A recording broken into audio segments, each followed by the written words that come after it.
Rajkot 2025-26 budget જોતા જ હાશકારો થઈ જાય એવી જાહેરાતો કરાઈ છે. દરેક વર્ગને મુખ્ય કેન્દ્રમાં રાખીને બધી જાહેરાતો કરાઈ છે. ત્યારે શું છે સમગ્ર માહિતી જોઈએ આજના વિડીયોમાં. નમસ્કાર, આપની સાથે હું આકાંક્ષા ગોંડલિયા. તમે જોઈ રહ્યા છો અવર રાજકોટ.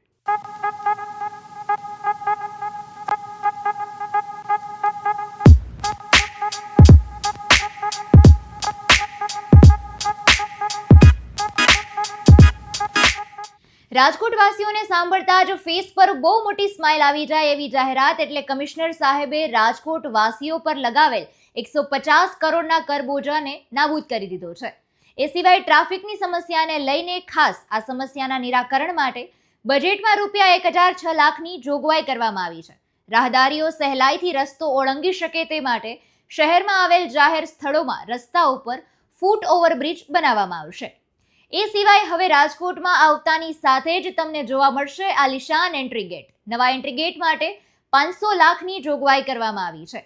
રાજકોટ શહેરની હદ શરૂ થાય તે પ્રવેશ માર્ગો જેવા કે કાલાવર રોડ, ગોંડલ રોડ ચોકડી, ગ્રીનલેન્ડ ચોક, માધાપર ચોક, SRP કેમ્પ પાસે, બેડી ચોકડી પાસે વગેરે મુખ્ય માર્ગો પર શહેરની આગવી ઓળખ સ્વરૂપે થીમ બેઝડ મોડલ પ્રવેશ દ્વારો બનાવી બ્યુટિફિકેશન કરાશે.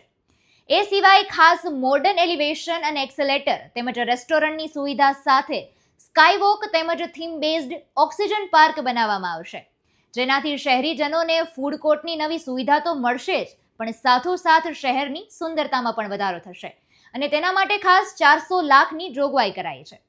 એ સિવાય ખાસ રાજકોટ શહેરમાં 300 લાખની જોગવાઈ સાથે શાક માર્કેટ બનાવવામાં આવશે, જેમાં સેન્ટ્રલ ઝોનમાં રેલનગર વિસ્તાર, વેસ્ટ ઝોનમાં લક્ષ્મીનગર વિસ્તાર તેમજ ઈસ્ટ ઝોનમાં વોર્ડ નંબર 4 સેટેલાઇટ ચોક પાસે નવી શાક માર્કેટ બનાવવામાં આવશે. એ સિવાય મુખ્ય રામનાથ મહાદેવ ખાતે ગંદકી અને અસ્વચ્છતાના પ્રશ્નોના નિરાકરણ માટે રામનાથ કોરિડોર ડેવલપમેન્ટ થકી મંદિર પરિસરનું બ્યુટિફિકેશન કરવા બજેટમાં ₹250 લાખની જોગવાઈ કરવામાં આવેલ છે. એ સિવાય 80 ફૂટ રોડને નેશનલ હાઈવે સુધી ડેવલપ્ડ કરવામાં આવશે. તેના માટે બજેટમાં ₹100 લાખની જોગવાઈ કરાઈ છે અને તેનો મુખ્ય હેતુ લઘુ ઉદ્યોગોને પ્રોત્સાહન આપવાનું છે. આ બજેટમાં ખૂબ સારી વાત ગણી શકાય એ છે કેન્સર બાબતે શાળા આરોગ્ય ચકાસણી કેમ્પની સાથોસાથ વિદ્યાર્થીનીઓને સર્વાઇકલ કેન્સર માટે વિનામૂલ્યે વેક્સિન પણ આપવામાં આવશે. તેના માટે બજેટમાં ₹15 લાખની જોગવાઈ કરવામાં આવી છે, જેનાથી તેમને કેન્સર સામે રક્ષણ મળી શકે. રાજકોટ મહાનગરપાલિકા સંચાલિત કોઠારિયા કોમ્યુનિટી હેલ્થ સેન્ટર ખાતે મેમોગ્રાફી ચેકઅપ માટે પણ નવું મેમોગ્રાફી મશીન પણ મૂકવામાં આવશે.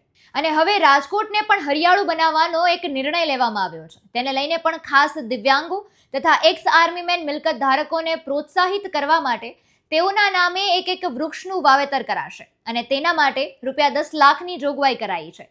એ સિવાય સાથે જ શહેરમાં જન્મનાર દરેક બાળક માટે પણ એક વૃક્ષનું વાવેતર કરાશે.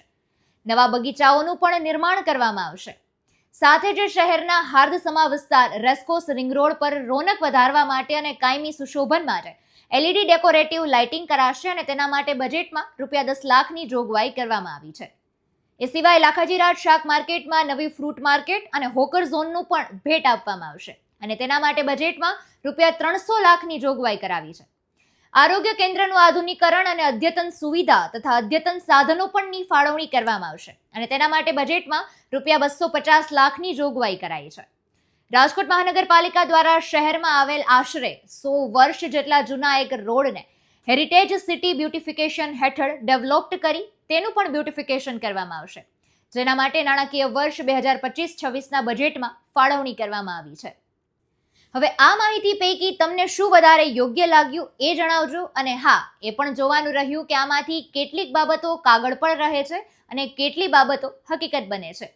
એ સિવાય કયો એવો મુદ્દો છે જે આમાં સામેલ નથી કરવામાં આવ્યો તેની પણ માહિતી આપજો અને આવી જ અવનવી અપડેટ્સ માટે અવર રાજકોટના પેજને લાઇક, શેર અને સબસ્ક્રાઇબ કરવાનું ન ભૂલતા. નમસ્કાર.